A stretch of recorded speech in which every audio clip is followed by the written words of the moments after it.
Bueno, nuevamente buenas noches, estimados alumnos. Al día de hoy, 5 de junio del 2025, vamos a continuar con nuestra sesión síncrona de aprendizaje referente a este curso de Contabilidad 2 de la Universidad Ciudadana de Nuevo León. El pasado martes tomamos la clase que correspondía a la semana pasada por los motivos que ya expresé en la sesión pasada, y hoy vamos a continuar hablando un poquito de lo que vienen siendo los principales conceptos de lo que son la contabilidad, cuáles son sus postulados básicos, y vamos a hablar un poquito de lo que son las cuentas contables, lo que son los principios básicos de la contabilidad, las balanzas de comprobación, los estados financieros básicos que corresponden a este tema de la unidad número 1 que habla de las cuentas contables. Si recuerdan, en la clase pasada veíamos marcado un marco de referencia o mostrábamos un marco conceptual con los principales ¿cómo se llama? Conceptos que integran la contabilidad. Mencionamos qué es la contabilidad, mencionábamos quiénes eran los usuarios internos y externos de esa administración, de esa información financiera, perdón, que emana de la contabilidad. Y por ahí también mencionábamos un mapa donde veíamos que la contabilidad se conformaba por principios básicos, por postulados, por usuarios, etcétera. El día de hoy vamos a continuar hablando un poquito de lo que vienen siendo esos conceptos básicos de la contabilidad. Si recuerdan, en la clase pasada empezamos a ver esos postulados y nos quedamos, más bien dicho, vimos lo que viene siendo la parte de la sustancia económica. Vamos a tratar de hacerlo un poquito más dinámico porque es bastante tutorial. Más sin embargo, no quiere decir que si alguno de ustedes tenga una duda, puede levantar la mano o al final de la sesión podemos hacer comentarios generales si es que existe alguna duda de lo que estamos explicando. ¿Ok? Vamos a continuar con el postulado de entidad económica. ¿Qué nos dice este postulado? Indica que la contabilidad de una empresa es independiente de la de sus accionistas, acreedores o deudores y a la de cualquier otra organización. Cuando hablamos de una empresa, lo mencionaba en la clase pasada, estamos hablando de una empresa que está constituida o fiscalmente se le conoce como personas morales y comercialmente o legalmente se le conoce como empresas o como organizaciones. Obviamente están regidas por la Ley General de Sociedades Mercantiles, y en el caso de la más común que conocemos nosotros, que es la Sociedad Anónima de Capital Variable, que es una empresa que se debe constituir por 2 o más socios con un capital mínimo de 50,000 pesos, obviamente es una empresa que persigue fines de lucro. ¿Qué nos dice este postulado que estamos mencionando ahorita, que es el de la entidad económica? Nos dice que la contabilidad, es decir, todas las operaciones, sin excluir ninguna, recordando que todas las operaciones financieras que se llevan a cabo dentro de un negocio deben de estar debidamente registradas y se deben de registrar en el momento que se tienen. Esa contabilidad es independientemente de la contabilidad de los socios o accionistas, recordando que los socios accionistas son todas aquellas empresas que se reúnen para poner un capital social y que obviamente con eso constituimos la empresa. Obviamente pueden ser 2, 3, 4, 5, 6 los socios que sean, y obviamente no tiene nada que ver la evaluación de la contabilidad de esos socios con la operación de la empresa. También menciona ahí que es independiente de sus deudores y acreedores. Ahorita vamos a mencionar más adelante lo que son los deudores y acreedores, pero a eso se refiere el término de entidad económica, ¿ok? O más bien dicho, el postulado de entidad económica. Posteriormente tenemos otro postulado, que son postulados básicos de cómo se debe de evaluar una contabilidad. Habla de lo que es el negocio en marcha. Este postulado nos dice o asume la postura de que la permanencia de un negocio, de una empresa, de una organización en el mercado no tendrá límite o fin, con excepción de las entidades en liquidación. ¿Qué quiere decir esto? Cuando nosotros constituimos una empresa, tenemos que llevar a cabo un proceso para poder constituirla. Se los voy a comentar a grandes rasgos. 2 personas, Israel y Juan Pérez, se reúnen para constituir la compañía mexicana SADCV, la cual va a tener como objeto social, no sé, vender equipo electrodomésticos, vender artículos de ferretería, vender maquinaria, etcétera, etcétera, etcétera. Es una empresa de comercialización. Esa empresa como tal, cuando nosotros la constituimos, tenemos que primero ir ante un notario para solicitar un permiso ante la Secretaría de Economía para poder constituir la empresa. Ya que la Secretaría de Economía nos aprueba el nombre que nosotros le queremos poner, el notario, que es la persona autorizada para dar fe de la constitución de la empresa, va a llenar los requisitos con un documento que se conoce como acta constitutiva. Esa acta constitutiva tiene muchos datos, entre ellos pues se dice cuántas acciones va a tener cada socio, el nombre de los socios, el RFC de los socios, etcétera, etcétera, etcétera. Y anteriormente se le ponía una cantidad limitada de años. Generalmente se le ponía que la sociedad tendrá una duración máxima de 99 años. Eso cambió, eso a partir de hace algunos años, y ahora se le pone dentro de la duración de la sociedad que será ilimitada, es decir, va a tener un continuo proceso, salvo que exista una liquidación. Cuando hablamos de liquidación, estamos hablando de que ya queremos cerrar la empresa, la queremos liquidar por una situación de quiebra, la queremos liquidar por una situación de que ya va a deshacerse la empresa. Más sin embargo, si no es el caso de la liquidación, el negocio debe de estar constantemente moviéndose, operándose de manera continua. A eso se refiere con negocio en marcha, que es lo que menciona aquí, que no tendrá límite o fin la operación de ese negocio, ¿ok? Después tenemos otro postulado que es el de la devengación contable. Este postulado determina el momento preciso en que debe de efectuarse el registro contable de las transacciones que lleva a cabo una entidad económica o una empresa. Por ejemplo, que los ingresos deben reconocerse contablemente en su totalidad en el momento en el que ocurren, independientemente de la fecha en que se cobren. Aquí voy a poner un ejemplo muy sencillo, y aquí creo que lo menciona. Cuando nosotros hacemos una operación de venta, vamos a decir que sea una operación de venta. Yo vendo artículos de ferretería y tengo en mi inventario, no sé, X cantidad de artículos para vender. No sé, llámense mangueras, lo que ustedes gusten y manden.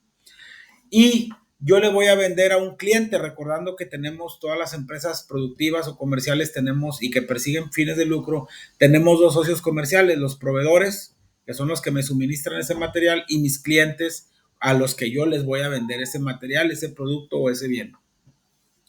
¿Qué es lo que pasa si el cliente me pide un crédito?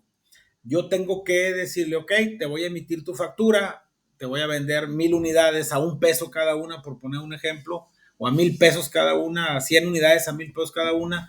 Mi factura va a ser de 100,000 pesos masiva. Pero es importante comentar que esa factura, obviamente me la va a pagar en un plazo de 30 días. Vamos a suponer un ejemplo que en 30 días me la pague.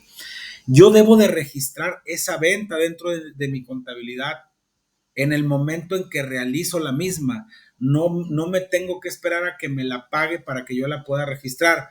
¿Por qué por qué pongo este mismo ejemplo que viene aquí? Porque vamos a suponer que hoy sea día 30 de junio y hoy emití la factura, la timbré a través del portal del SAT, a través de mi paquete contable, de mi software, y le mando la factura al cliente. Cuando estamos hablando que somos personas morales, independientemente de que la factura la cobremos o no, desde el punto de vista contable yo la tengo que registrar porque ya estoy obteniendo un ingreso, ya debo de dar de baja un material, un producto de mi inventario. Y también eso es desde el punto de vista contable. Desde el punto de vista fiscal, la tengo que considerar dentro de mi contabilidad. ¿Por qué? Porque independientemente de que yo no la haya cobrado, para no meterme en tantos temas fiscales, yo la tengo que declarar el mes siguiente. Por regla general, los impuestos a cuenta de... Hay varios tipos de impuestos, no me quiero meter mucho en temas fiscales, pero por ejemplo, en el caso del ICR, nosotros las personas morales estamos obligados, y las personas físicas con actividad empresarial estamos obligados a presentar pagos provisionales de ICR a cuenta del impuesto anual, que es el que se presenta el 30 de marzo, 31 de marzo en el caso de las personas morales y 30 de abril en el caso de las personas físicas. Pero mensualmente tenemos que estar haciendo anticipos a cuenta de ese impuesto que es cada año, que se le conoce como pagos provisionales. En el caso de las personas morales, independientemente para efectos de ICR o impuesto sobre la renta o impuesto sobre el ingreso, yo tengo que pagar el ICR por esa factura que yo ya vendí, aunque no la haya cobrado, ¿ok?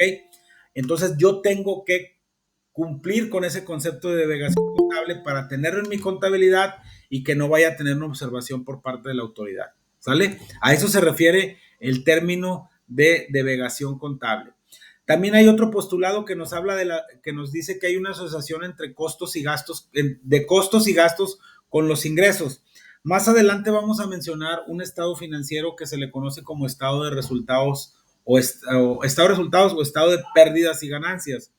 En este estado financiero básico nos muestra, obviamente nos muestra si la empresa, la compañía o la organización durante un periodo determinado obtuvo una utilidad o una pérdida. Para no meterlos en tanto rollo, el estado de resultado es una cosa tan sencilla como decir, de mis ingresos yo tengo que disminuir mis costos y tengo que disminuir mis gastos para saber si tuve una utilidad o una pérdida, ¿ok? ¿Qué quiere decir? Que tiene que haber una asociación entre costos y gastos. Que si yo, por ejemplo, me dedico a vender lo que mencionaba ahorita, equipo electrónico, pues yo, para poder vender equipo electrónico, yo tengo que incurrir en un costo al hacer una compra de ese equipo electrónico.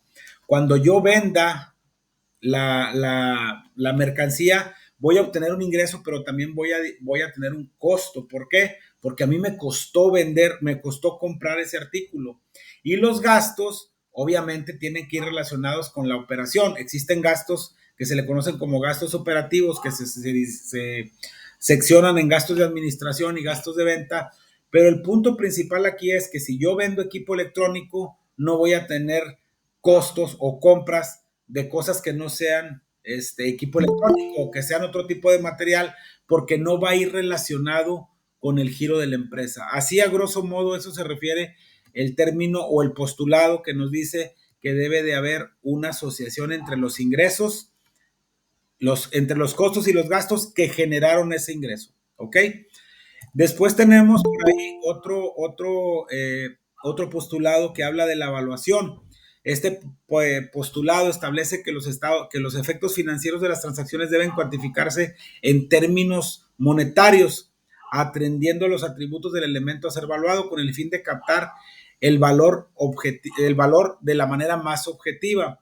Inicialmente, el valor económico más objetivo es el valor de pago. Eso no hay tema y están valuados en la moneda de curso legal del país. Todas las operaciones que nosotros realicemos dentro de la contabilidad o que registremos dentro de la contabilidad están valuados al valor de pago a la moneda del curso legal del país, que en el caso de nosotros es el peso mexicano. Si por ahí quisiéramos presentar información con una moneda diferente a la que es la del curso legal del país, tendríamos que hacer una conversión al tipo de cambio de que emite en el caso de los dólares el Banco de México, para poder evaluar todas esas operaciones y presentar esa información con otra moneda, ¿ok? Pero para efectos de nuestro país, todo se evalúa en pesos mexicanos de acuerdo a las normas de información financiera. También otro concepto que nos marca ahí, habla de la dualidad económica. Dice que la estructura financiera de una entidad económica está constituida por los recursos de que dispone para la consecución de sus fines y las fuentes para obtener dichos recursos, ya sean propias o ajenas. Cuando hablamos de ajena es que estamos hablando de un financiamiento, ¿ok?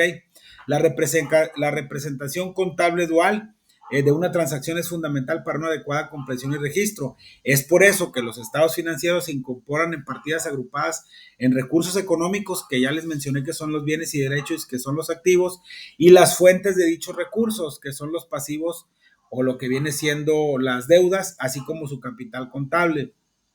Dice este postulado que todo recurso que posee una entidad tiene una fuente que lo ha generado, y eso es bien, bien sencillo. Va un poquito relacionado con el tema de los ingresos, los costos y los gastos. Si yo, por ejemplo,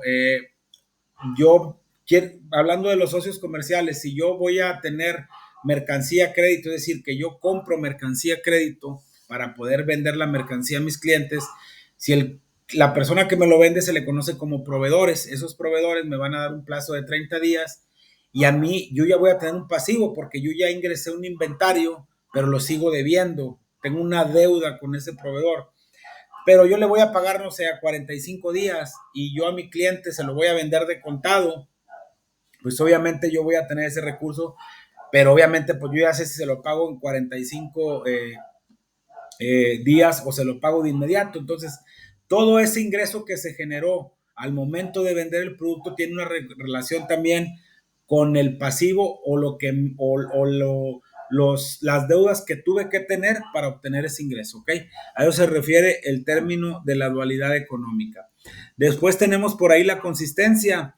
La consistencia es algo bien sencillo. Nosotros cuando registramos contablemente una operación, debemos de utilizar los mismos criterios contables en periodos diferentes, ¿no? No me quiero meter a tanto tecnicismo, pero imagínense, voy a poner un ejemplo de un registro contable. ¿Cómo se registra el pago del teléfono de la compañía?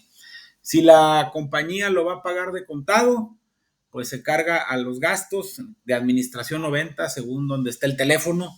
Cargo al IVA acreditable, porque es un IVA que estamos pagando y que vamos a disminuir de nuestro IVA ya en la declaración, con abono a la cuenta de bancos para poder darle la salida al banco que ya lo pagamos. ¿Qué es lo que pasa si yo no utilizo ese mismo criterio? Y el mes siguiente tengo que volver a pagar el teléfono y ahora lo registro, pero en lugar de mandarlo a la cuenta de teléfono de gastos, lo mando a la cuenta de energía eléctrica. Entonces no estoy teniendo una consistencia en cómo estoy registrando cada uno de los gastos. La consistencia significa que para operaciones similares se debe utilizar el mismo tratamiento contable independientemente del periodo en que se esté registrando, ¿ok? Esos son los postulados básicos. Reitero, me voy a ir un poquito más rápido porque todavía tenemos mucho material, pero quería que lo supieran, que los conocieran. Y ahora vamos a ver cuáles son los conceptos básicos de la información financiera. Y aquí lo voy a mencionar de manera muy, muy global. Todo está relacionado con algo que se le conoce como estados financieros básicos. Voy a poner una línea de tiempo de cómo se lleva a cabo un proceso contable para que ustedes lo conozcan. En el ámbito contable existen dos libros que conocemos que son básicos para las empresas, que son el libro de diario y el libro mayor. Posteriormente tenemos algo que se le conoce como balanza de comprobación y luego tenemos algo que se llama estados financieros. Lo pongo así muy sencillo. Todas las operaciones que se van llevando a cabo en una empresa, pago de nómina, ventas de contado, ventas de crédito, compras a crédito, compras de contado, pago de energía eléctrica, pago de servicios, comisiones bancarias, compra de materia prima, infinidad de operaciones se deben de ir registrando de manera cronológica conforme se vayan presentando con todos estos conceptos básicos que ya vimos y sobre todo con el principio de la navegación contable que se deben de registrar en el momento en el que ocurren. Todo eso se registra en algo que se le llama libro de diario. Posteriormente, si la contabilidad nosotros todavía la lleváramos como en aquellos años, que gracias a Dios a mí tampoco me tocó, pero sí me tocó hacer la práctica de eso, que la contabilidad se hiciera manual, se tendría que después traspasar esos saldos a algo que se le conoce como libro de mayor. Y ese libro de mayor no es otra cosa más que los saldos o los movimientos de cada una de las cuentas que registramos en nuestro libro de diario a través de los asientos de diario, que los asientos de diario es la forma en la que se registran las operaciones contables, cumpliendo con la regla de la partida doble que comentamos el día de ayer, ¿ok? Posteriormente, después de ese libro de diario, procedemos a sacar todo un listado que se conoce como balanza de comprobación. En la balanza de comprobación vamos a tener un listado de todas las cuentas contables, de todas sin excepción, que componen los estados financieros básicos, que son el estado de resultados y el balance general, o el estado de pérdidas y ganancias o estado de situación financiera. Así se le conoce a esos dos estados financieros básicos. En el caso específico del estado de situación financiera o balance general, se compone de tres conceptos muy básicos, de los conceptos que son los activos, que mencionamos que son cada una de los derechos, bienes que posee una empresa, así como de sus deudas o pasivos o obligaciones que posee una empresa y el capital contable del mismo. ¿Qué nos dice aquí? Un activo es un recurso económico propiedad de una entidad que se espera rinda beneficios económicos en el futuro, ¿ok? El activo dentro del balance general se clasifica en tres rubros básicos, en el activo circulante, en el activo fijo y en el activo diferido. No me voy a meter a tanto tecnicismo, pero los voy a mencionar. El activo circulante es dinero o activos que se pueden convertir rápidamente en dinero. Caja, bancos, clientes. ¿Por qué si tengo un cliente se puede convertir en dinero? Porque el día que me pague voy a registrar cargo a bancos con abono a clientes para aumentar el banco y disminuir los clientes. Mercancía, ¿por qué la mercancía puede ser convertida rápido en dinero? Porque si la vendo de contado me van a pagar, voy a dar de baja el inventario, pero voy a obtener más recursos, etcétera, etcétera. Y luego tenemos otro rubro dentro del activo, que es el activo fijo. Estos activos fijos generalmente las empresas los compran con la intención no de venderlos, sino de que ayuden a la operación. ¿Cuáles son los activos fijos más comunes que tenemos? Los equipos de cómputo, el mobiliario, equipo de oficina, el equipo de transporte, los terrenos, los edificios, que los queremos para operar. Imagínense que en una empresa no hubiera mesas, no hubiera computadoras, no hubiera aire acondicionado, pues obviamente no podríamos operar, ¿ok? Y el activo diferido, para no meternos en tanto tema, son anticipos a cuenta de un beneficio que se va a recibir en el futuro. Es como si nosotros rentáramos un local y pagáramos por adelantado, no sé, 33 años de renta. Pues es un activo porque yo estoy dando un anticipo y conforme vaya utilizando esa renta de manera mensual, voy a disminuir el valor hasta que se cumplan los 3 años y ya realmente no tenga el derecho de recibir ese beneficio por el cual pagué por anticipado. ¿Ok? Después tenemos los pasivos, que se me olvidó comentarles.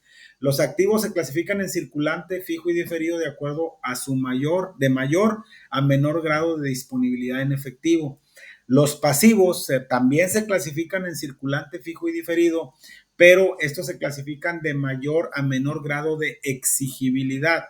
Como los activos son bienes, los pasivos son deudas.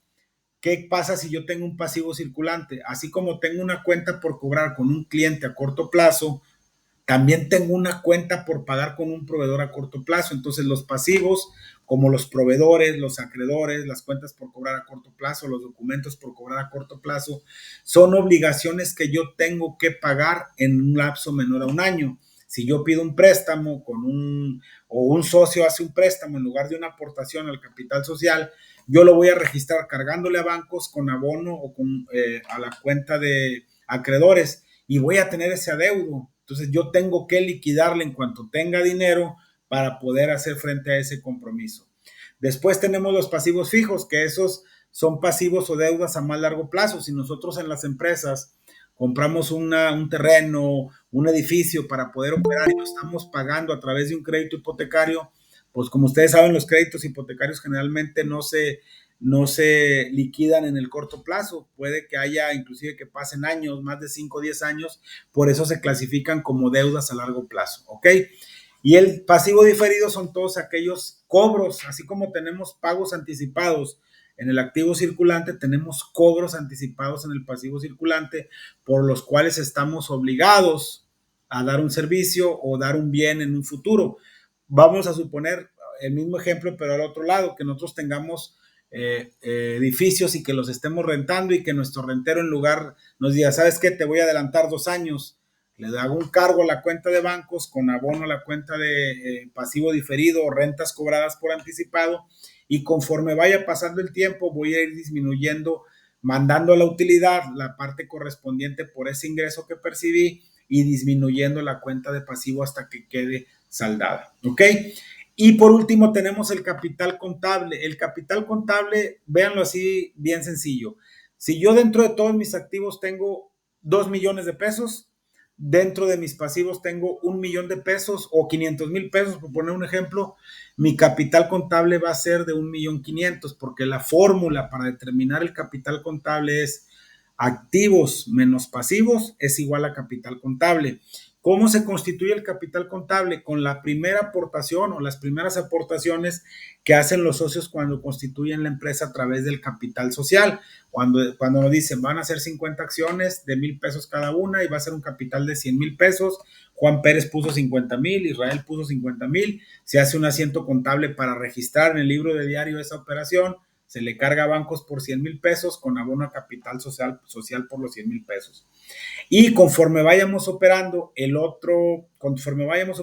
vayamos obteniendo ingresos, que ahorita vamos a mencionar los otros conceptos básicos, tenemos el otro estado financiero que se le conoce como estado de resultados.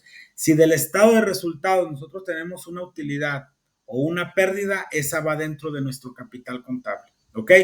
Es un poquito técnico, como quiera más adelante en próximas clases vamos a ver unos ejemplos, pero el capital contable es la diferencia aritmética de disminuir el total de mis activos, el total de mis pasivos, ¿ok?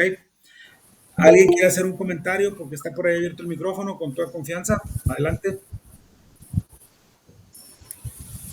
Jorge Alberto, ¿quieres hacer algún comentario?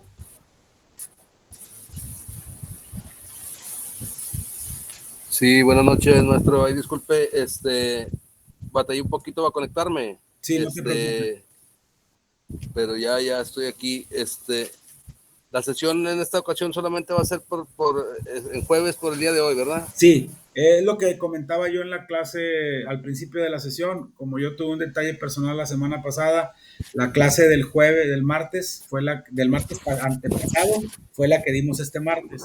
Y la que debimos de haber dado este martes es esta clase. Pero a partir de la próxima semana, nuestras clases son los martes a las 9 de la noche. Oh, parece perfecto. Excelente, maestro. ¿Sale? Muchas gracias. Y la tarea se recorre un poquito, ¿verdad? Sí, Como nos había yo comentado. no les he hecho el cambio, pero no debe de pasar de mañana que les corra una semana, porque de hecho es bastante material de esta unidad. Vamos a tratar de verlo hoy todo y si hay necesidad de hacer una sesión síncrona especial para ver los demás temarios, sin ningún problema los vemos.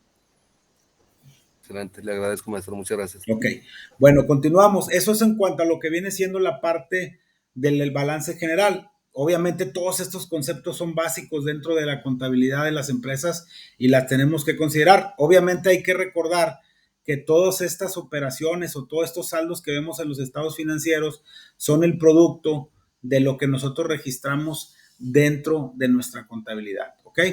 Permítanme un segundito.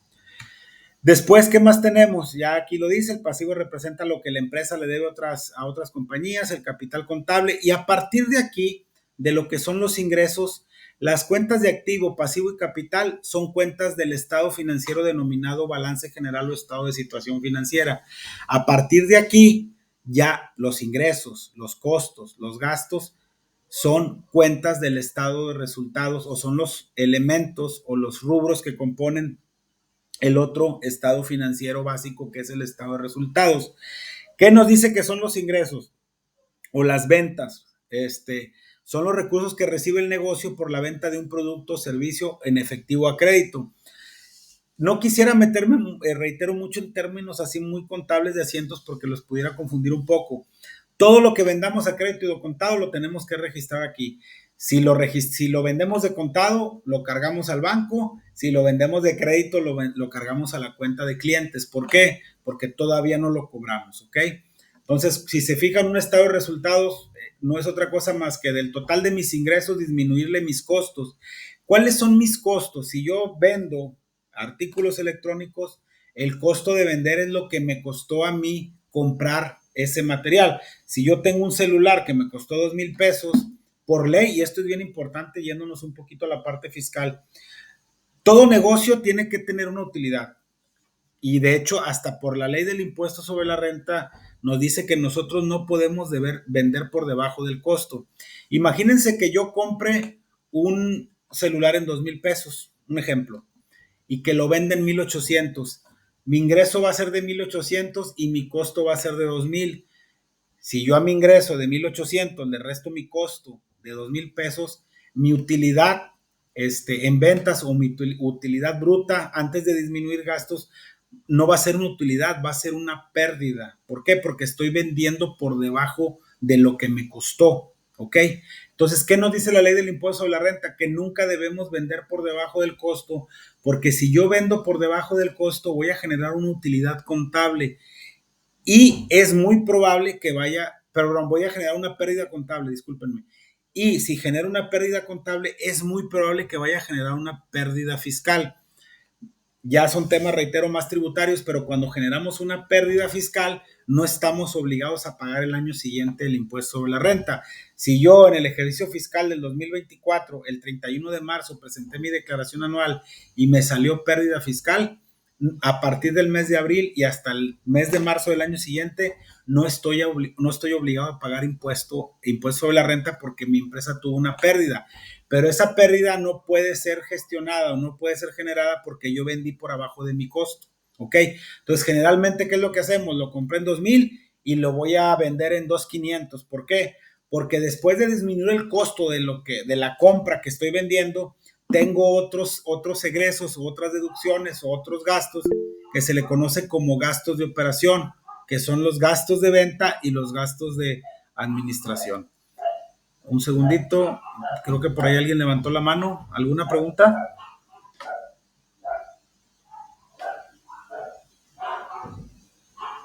¿Alguna pregunta, alguna duda? No sé si alguien haya levantado la mano o quiere hacer un comentario.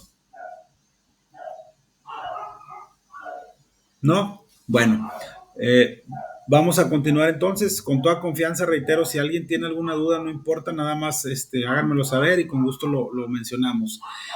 El estado de resultados, ya cuando de nuestros ingresos disminuimos nuestros costos y nuestros gastos, procedemos, tenemos un saldo. Si yo vendo en 2000, si yo vendo en 2500 este celular que me costó 2000 y mi ingreso menos mis costos, que lo vendí en 2500 y me costó 2000, voy a tener una utilidad bruta de 500. Pero ¿qué pasa si mis gastos de operación, mis gastos de venta son 100 y mis gastos de administración son 200?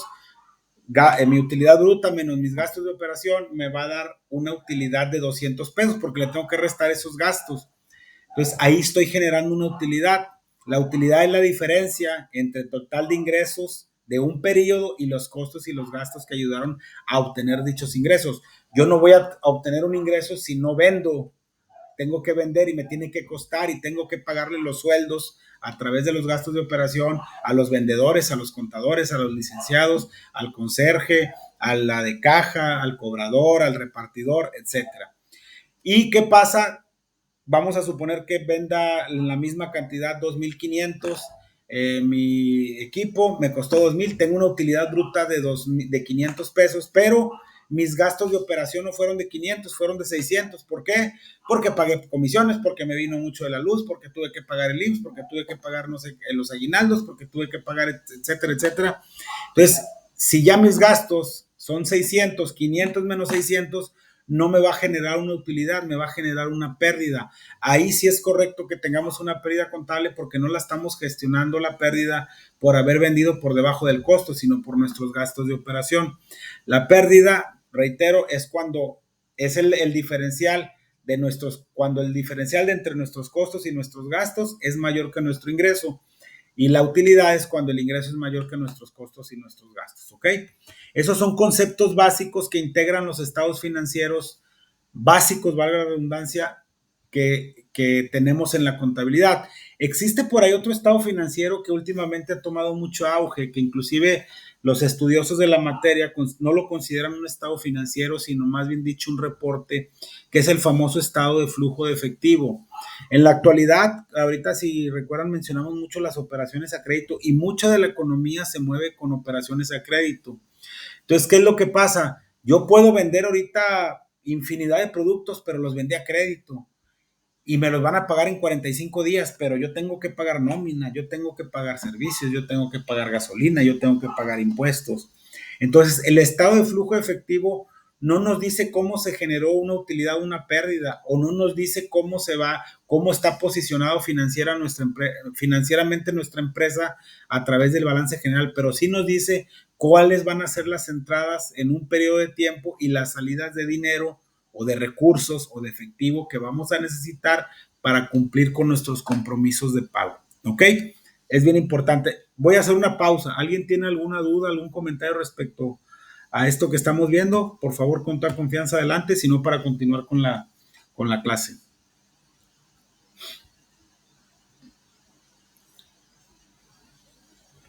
No, maestro, ninguna. Ok, muchas gracias, muy amable, Itzel. Vamos a continuar. Mencionábamos ahorita que estos son conceptos básicos que ya vimos, están dentro de nuestro marco referencial. Aquí está nuestra ecuación contable básica. Hace ratito les mencionaba yo que la activo menos pasivo es igual a capital contable. Hay dos formas de presentar el balance general. El balance general se presenta en forma de cuenta y en forma de reporte. Cuando es en forma de cuenta, la fórmula es activo es igual a pasivo más capital. Cuando es en forma de reporte, es activo menos pasivo es igual a capital contable. Cualesquiera que sea la forma en la que se presente, el resultado es el mismo. Solo que cuando lo presentamos en forma de cuenta, del lado izquierdo en el reporte ponemos todas las cuentas de pasivo y del lado derecho ponemos el pasivo y el capital. Y cuando lo hacemos en forma de reporte, lo hacemos activo menos pasivo es igual a capital, pero el resultado es el mismo, ¿ok? A eso se refiere la ecuación contable básica para la contabilidad financiera. No me quiero ir mucho a este tema, estos son ejemplos de cómo se deben de registrar las operaciones, los pagos a proveedores, los gastos, etcétera, que es más o menos lo que mencionábamos ahorita más adelante. Aquí hace referencia a los estados financieros básicos, a los estados de variaciones en el capital contable, que también son estados financieros básicos, sobre todo de cambios o de variaciones en el capital contable, pero realmente ese es más que nada para tener un control de qué tantas aportaciones o disminuciones de capital ha habido en el lapso del tiempo, de un periodo, 1 año, 2, 3, 4, 5 años, o qué tantas utilidades ha generado la empresa o qué tantas pérdidas ha generado la empresa, ¿ok?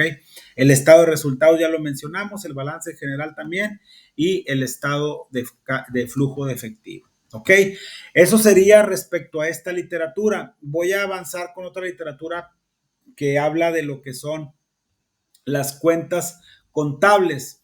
¿Qué son las cuentas contables? Ahorita mencionábamos al principio de la sesión que todos nosotros o todas las empresas se constituyen por conceptos básicos de activo, pasivo, capital, ingresos, costos y gastos. Para poder registrar todas las operaciones financieras se deben de aperturar segmentos de cada una de esas cuentas de activo circulante, fijo, diferido, pasivo circulante, fijo, diferido, de ingresos como son ventas, devoluciones, descuentos y rebajas sobre venta, de costos como son las compras, el inventario inicial, el inventario final, y de gastos de administración o gastos de venta como son el teléfono, la luz, los sueldos, etcétera, etcétera, etcétera. Entonces, para poder identificar y registrar de manera adecuada en el libro de diario a través de los asientos de diario, tenemos que tener identificadas cada una de las cuentas que integran nuestra contabilidad comercial. Esas son las cuentas contables. Si nos vamos a segmentarlas, pues bueno, agarramos del activo, empezando por el activo circulante, la caja, los bancos, los clientes, los deudores diversos, la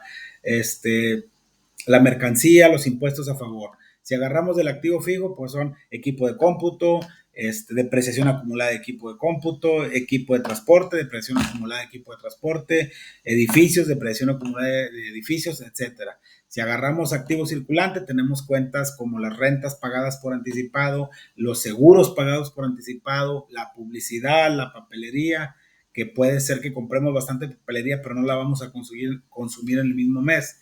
Tenemos cuentas de pasivos, como las cuentas de proveedores, acreedores, que son circulantes, las cuentas de pasivo fijo, como los créditos hipotecarios, los documentos por pagar a largo plazo, etcétera, y las cuentas de pasivo circulante, como son rentas cobradas por anticipado o seguros cobrados por anticipado, etcétera. Entonces, cada empresa tiene algo que nosotros conocemos como catálogo de cuentas.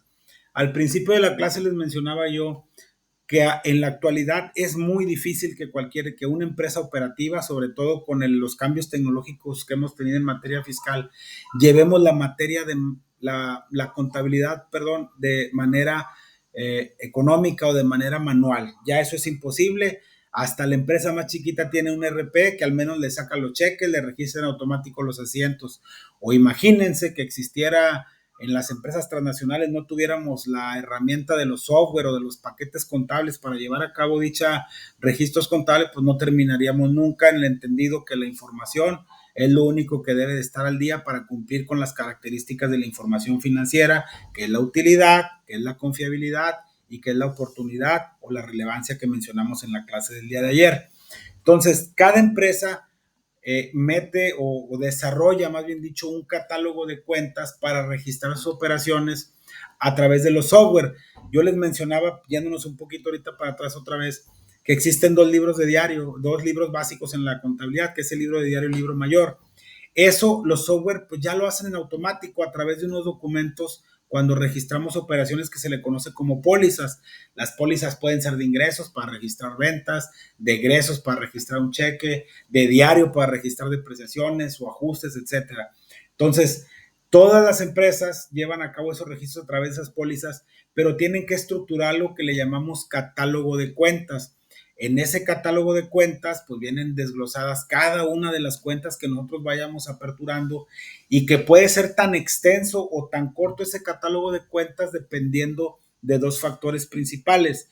No es lo mismo llevar una contabilidad de una empresa comercial a llevar la contabilidad de una empresa productiva. ¿Por qué? Por lo que les mencionaba ayer, que en el caso de las empresas productivas ya estamos metiendo otro tipo de conceptos como mano de obra, costos, materia prima, gastos indirectos, procesos inclusive de fabricación, en el cual tenemos otro estado financiero que no es considerado como tal, pero es un reporte que se le conoce como el estado de costo de producción y venta, que va dentro del balance general en un concepto que más adelante vamos a ver.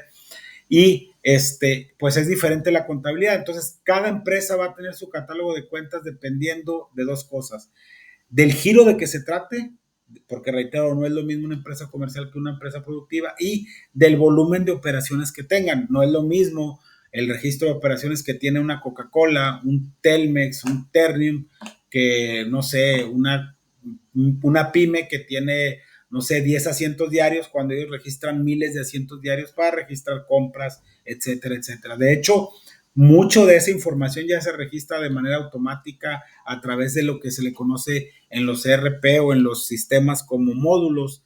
Si el módulo de compra realiza, el almacén recibe una materia prima que viene desde China o desde Japón o de ustedes que de Estados Unidos, le da el acceso al sistema, como se le conoce, con una clave. Ya esa clave significa que se va a hacer un asiento contable, se le da la recepción y se hace el asiento contable 1 para darle el ingreso al almacén, para que ya se refleje dentro de nuestra materia prima en el balance general, y si la materia prima que está llegando, el producto, el bien, fue comprado a crédito, hacer la provisión contable para que posteriormente se pague de acuerdo a las condiciones que se pactaron con el proveedor. Entonces, los catálogos de cuentas para eso nos sirven para nosotros poder segmentar de manera adecuada cada uno de los rubros que integran las diferentes cuentas de activo, pasivo, capital, ingresos, costos y gastos. Existen infinidad de cuentas, reitero, no son limitativas, son ilustrativas. Por ejemplo, aquí hay infinidad, ya les mencioné algunas, como en el caso de lo que viene siendo las cuentas de activo, pasivo, capital contable, etcétera. Las cuentas como tal tienen algo que nosotros los contadores conocemos como naturaleza contable. ¿Qué quiere decir eso? Una cuenta, yo les mencionaba que la forma en la que se registran las operaciones es a través de algo que se le conoce como asientos de diario. Esos asientos de diario, la cuenta de bancos puede tener cargos y puede tener abonos. ¿Cuándo tiene cargos una cuenta de bancos? Cuando la vamos a aumentar. ¿Cuándo aumentamos la cuenta de bancos? Cuando un cliente nos deposita, cuando un banco pedimos un préstamo y nos deposita, cuando un socio hace un préstamo o cuando hace una aportación de capital. ¿Y cómo vamos a disminuir la cuenta de bancos? Cuando pagamos la nómina, cuando pagamos los servicios, cuando pagamos los impuestos, cuando pagamos valga la redundancia, nuestras cuentas por pagar con nuestros proveedores. Y al final el saldo, si el saldo inicial de la cuenta es de 100,000 pesos, por ejemplo, el 31 de mayo la cuenta cerró con 31,000 pesos y en el mes cobré 1,000,000, pues obviamente son 100,000 más 1,000,000, son 1,100,000, pero yo disminuí o hice retiros de dinero por 1,50,000, el saldo final de la cuenta al final de mes va a ser de 50,000 pesos, y esos 50,000 pesos que van a estar en mi saldo de cuenta de mayor es el saldo que se va a presentar en el estado financiero denominado balance en general en el rubro de la cuenta de bancos, ¿ok? Entonces, ¿qué quiere decir esto? Que los saldos de las cuentas no son otra cosa más que el resultado de los abonos o de los cargos y los abonos a cada una de las cuentas, y que al final esos saldos los tenemos que plasmar en los estados financieros. Hace ratito les decía que tenemos un libro de diario, un libro mayor, y luego después tenemos que generar una balanza de comprobación. Revisamos esa balanza de comprobación con cada uno de los saldos, se hacen los asientos de ajuste, es decir, si vemos que algo está incorrecto, lo procedemos a revisar, se ajusta, y ahora sí, con esos saldos ajustados se procede a hacer la elaboración de los estados financieros, que es lo que les estoy comentando ahorita. Ese reporte que nosotros, con el cual elaboramos los estados financieros, se le llama balanza de comprobación, y no es otra cosa, reitero, más que un resumen de cada una de las cuentas tanto con cargos como saldo inicial, cargos, abonos y saldo final. Obviamente, tanto el saldo deudor, es decir, la suma de todos mis cargos, como la suma de todos mis créditos en el saldo inicial, así como los cargos y los créditos durante el periodo que estamos revisando, y al igual que el saldo final, tanto en el saldo deudor como en el saldo acreedor, debe de corresponder. ¿Qué quiere decir? Que yo debo de traer cargos por 50,000 y abonos por 50,000, independientemente de las cuentas que esté afectando, retomando el principio de la regla de la partida doble y entendiendo que la contabilidad se registra a través de una causa y de un efecto, o de un cargo y un abono. Para poder saber qué se carga y qué se abona, pues tendríamos que conocer todas las cuentas, saber cuál es la naturaleza. Un ejemplo muy sencillo: imagínense que la cuenta de bancos, todas las cuentas de activo tienen que tener una naturaleza deudora.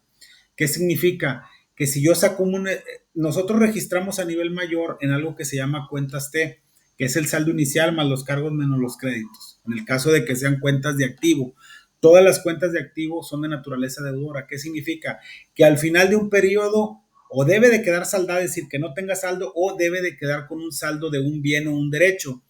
¿Qué pasa si tengo un saldo en la cuenta de clientes contrario a su naturaleza? Es decir, que en lugar de que quede con un saldo deudor, quede con un saldo acreedor. Supónganse que el saldo inicial de la cuenta de clientes es 0 y yo vendí a crédito 1,000,000 de pesos. Cargué 1,000,000 de pesos, mi saldo deudor es 1,000,000, pero hice créditos por 1,100,000 pesos. Al final, la suma de los cargos y la suma de los créditos me va a quedar del lado acreedor. Y cuando yo presente el estado financiero me va a salir con un saldo negativo. Para que les haga un poquito de sentido, si yo presento un cliente con un saldo negativo, en lugar de decir que el cliente me debe, significa que yo le debo al cliente. Entonces, o una de dos, se contabilizó mal algo y lo mandamos a una cuenta de clientes cuando a lo mejor debió haber sido una cuenta de pasivo o otra cuenta, y por eso se hacen los asientos de ajuste con la balanza de comprobación previa a la elaboración de los estados financieros para detectar esos pequeños errores que pudieran haber. De hecho, lo primero que se revisa antes de la formulación de los estados financieros es que las cuentas o los saldos de las cuentas vayan acorde con su naturaleza, ya sea deudora o acreedora. Como cultura general, todas las cuentas de activos son de naturaleza deudora, su saldo siempre debe ser deudor, a excepción de las cuentas de depreciaciones o amortizaciones, que son de naturaleza acreedora, pero tienen como objetivo disminuir el saldo de las cuentas.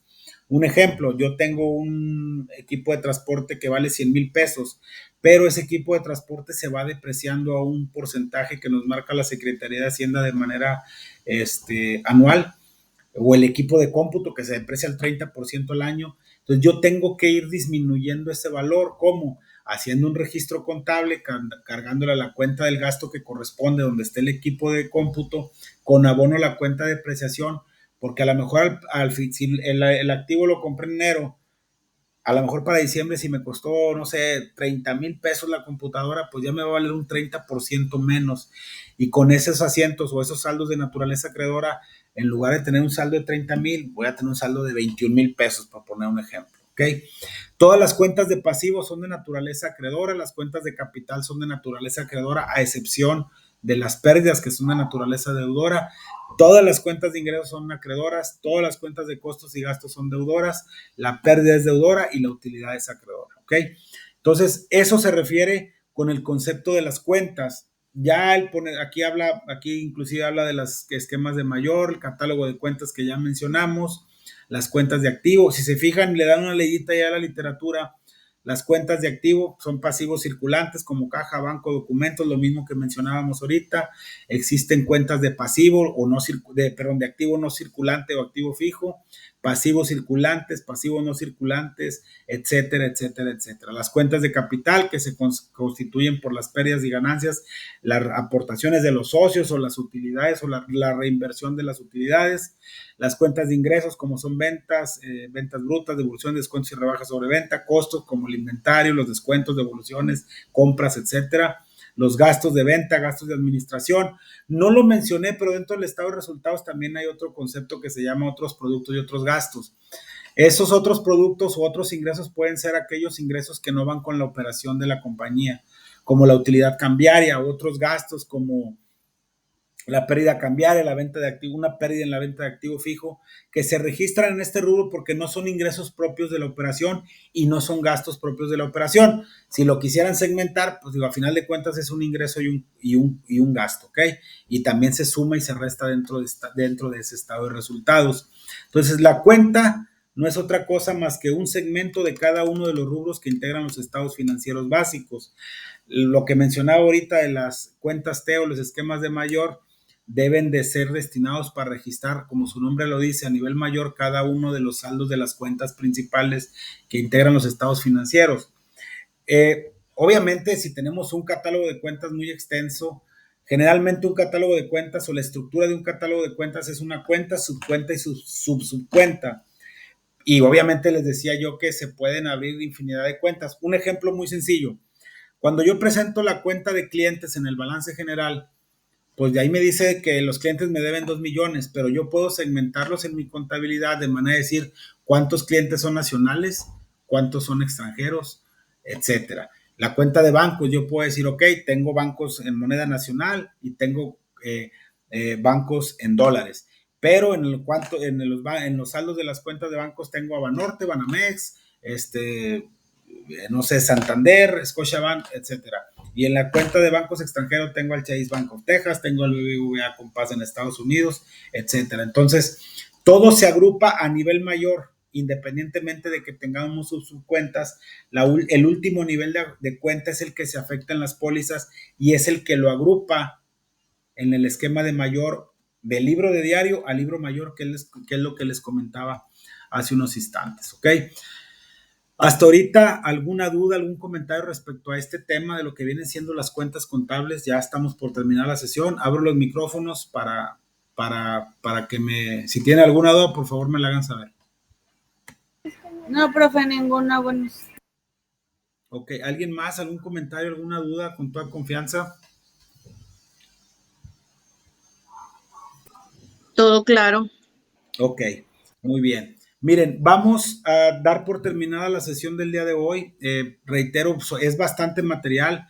Tentativamente vamos no tentativamente, como lo acordamos por el tema que ya hemos dicho en varias ocasiones, se va a dar una semana adicional para poder presentar este trabajo de esta semana.